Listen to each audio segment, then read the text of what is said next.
لنا بها جميع الحاجات وترفعنا بها عندك على الدرجات وتبلغنا بها أقصى الغايات من جميع الخيرات في الحياة وبعد الممات. اللهم وصل وبلغ مثل ثواب ما قرأناه من القرآن العظيم. هذه هدية واصلة رحمة نازلة وبركة شاملة طيبة مقبولة منا إلى حضرة النبي المصطفى محمد صلى الله عليه وسلم، ثم إلى حضرات آله وصحبه وأزواجه وأولاده وأهل بيته وترته كلهم أجمعين، ثم إلى حضرات أرواح آبائه وإخوانه من الأنبياء المرسلين. اللهم ارزقنا في الدنيا زيارته وفي الآخرة شفاعته ولا تحرمنا رؤيته وولدنا حوله المورود واشرنا غدا تحت ظل لبائه المعقود، ثم إلى حضرات أرواح صحابه البدريين والوحدين والخندقين وسائر الصحابة والقرابة كلهم أجمعين، ثم إلى حضرات أرواح أولياء الله تعالى من مشارق الأرض إلى مغاربها صغيرا وكبيرا ذكرا وأنثى كلهم أجمعين، خصوصا منهم إلى حضرة روح قطب الرباني وخصوصا مداني الشيخ محي الدين عبد القادر الجيلاني قدس الله سره العزيز، وإلى حضرة سلطان العارفين الشيخ سيد أحمد الكبير الرفاعي قدس الله سره العزيز، وإلى حضرة مولد إلى قطب الزمان سيد النبي المنبرمي قدس الله سره العزيز. اللهم ثم إلى حضرات أرواح سائر الأنبياء والأولياء والعلماء والشهداء والزهداء والصديقين والصالحين. اللهم زدهم شرفا لا شرفهم، فضلا لا فضلهم، كرامة لا كراماتهم يا رب العالمين. اللهم إنا نسألك بحقهم وبجاههم وكراماتهم أن تغفر ذنوبنا وتستر عيوبنا وتكشف كروبنا وتفرج همومنا وتحسن مرادنا وتشفي أمراضنا أمراض مرضانا يا شافي الأمراض. اللهم إلى حضرات أرواح من ماتوا منا يا رب العالمين. اللهم اغفر لهم وارحمهم واعف عنهم وعافهم وأكرم نزلهم وسع مدخلهم يا رب العالمين. اللهم اجعلنا وإياهم من أهل الجنة ولا تجعلنا وإياهم من أهل النار. اللهم بارك لنا في جميع أمورنا خصوصا في اجتماعنا يا رب العالمين. اللهم اجعل عاقبة أمورنا خيرا ورشدا وصلاحا يا الجلال والإكرام. اللهم زدنا في قلوبنا محبة نبيك سيدنا مصطفى محمد صلى الله عليه وسلم. اللهم انصر من نصر دين سيدنا محمد صلى الله عليه وسلم. اللهم اجعلنا منهم وخذوا من أخذنا سيدنا محمد صلى الله عليه وسلم. اللهم لا تجعلنا منهم. اللهم عافنا من كل بلاء الدنيا مصيباتها فتنة وليك عيشها وعذاب الآخرة. ربنا آتنا في الدنيا حسنة وفي الآخرة حسنة وقنا عذاب النار. ربنا تقبل منا إنك أنت السميع العليم وتب علينا إنك أنت التواب الرحيم. آمين برحمتك يا أرحم الراحمين. صلى الله عليه وسلم. سبحان ربك رب العزة.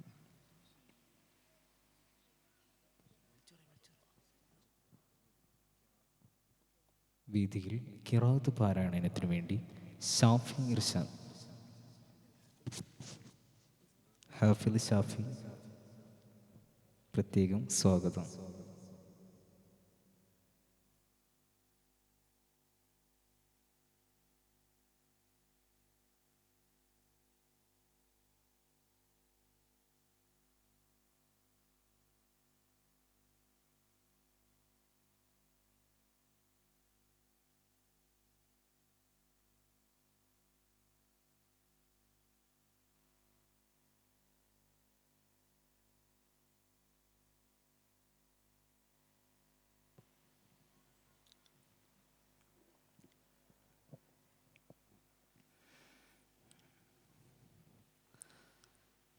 أعوذ بالله من الشيطان الرجيم.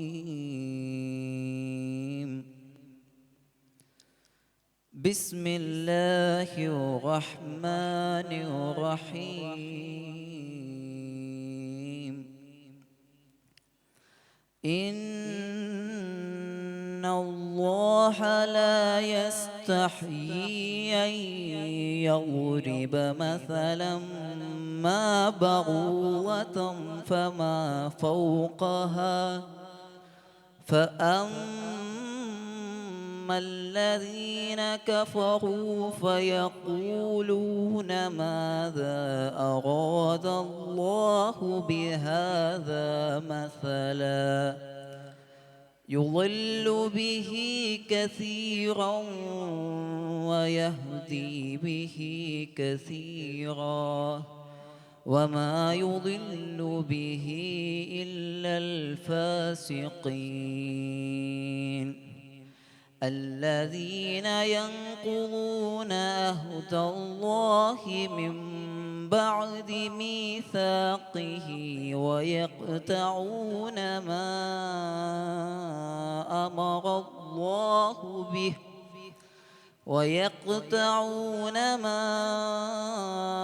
أمر الله به أن يوصل ويفسدون في الأرض أولئك هم الخاسرين صدق الله العلي العظيم. السلام عليكم ورحمة الله. സ്വാഗത ഭാഷണത്തിന് വേണ്ടി മിഖ്ദാദ് പുത്തനത്താണി സാദരം ക്ഷണിക്കുന്നു.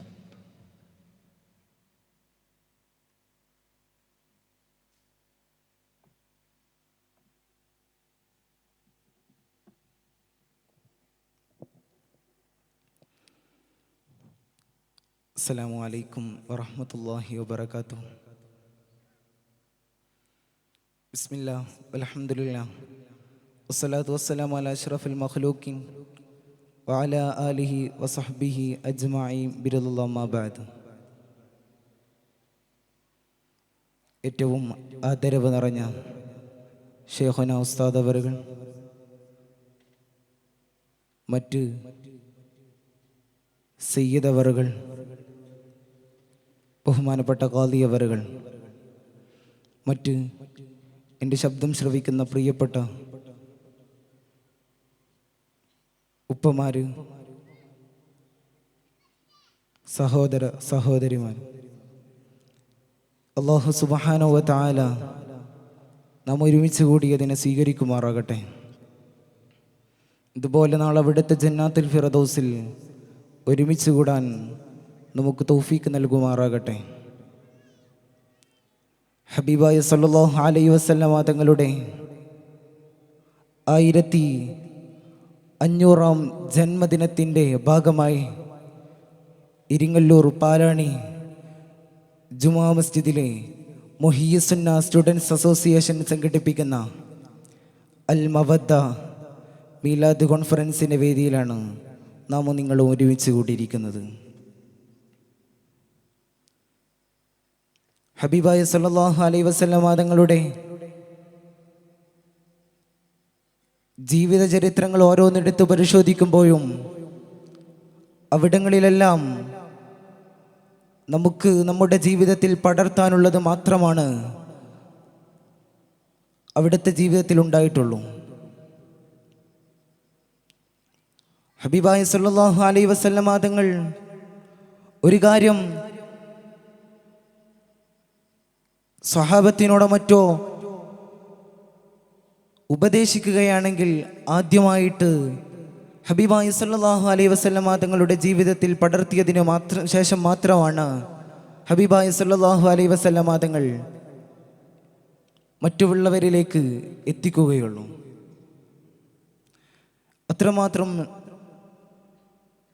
സൂക്ഷ്മതയാണ് അവിടുത്തെ ജീവിതത്തിൽ നിന്ന് ഉണ്ടായിട്ടുള്ളത്.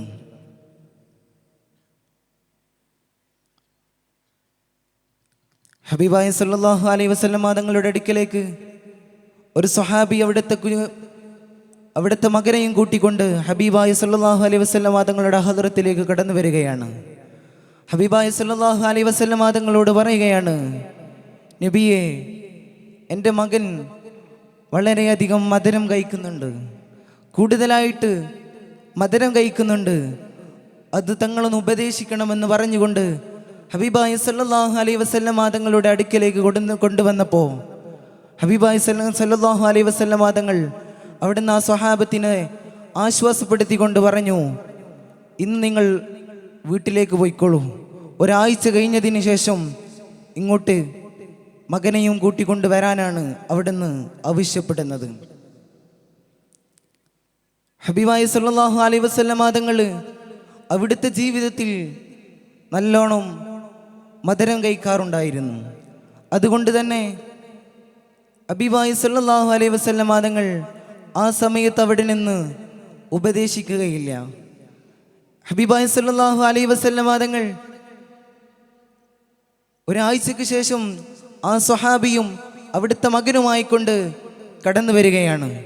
ആ സമയത്ത് ഹബീബായ സല്ലല്ലാഹു അലൈഹി വസല്ലം തങ്ങൾ പറഞ്ഞു, അതെ, അവിടെ നിന്നും ആ കുട്ടിയോട് ഇനി മധുരം ഓവറായി കഴിക്കരുത് എന്ന് പറഞ്ഞുകൊണ്ട് അവിടെ നിന്ന് ഉപദേശിക്കുകയാണ്. ഹബീബായ സല്ലല്ലാഹു അലൈഹി വസല്ലം തങ്ങളോട് അവിടെ നിന്ന് സ്വഹാബത്തുൽ കിറാം ചോദിക്കുകയാണ്, നബിയെ, എന്തുകൊണ്ടാണ് അന്ന് നിങ്ങൾ പറയാനിരുന്നത്?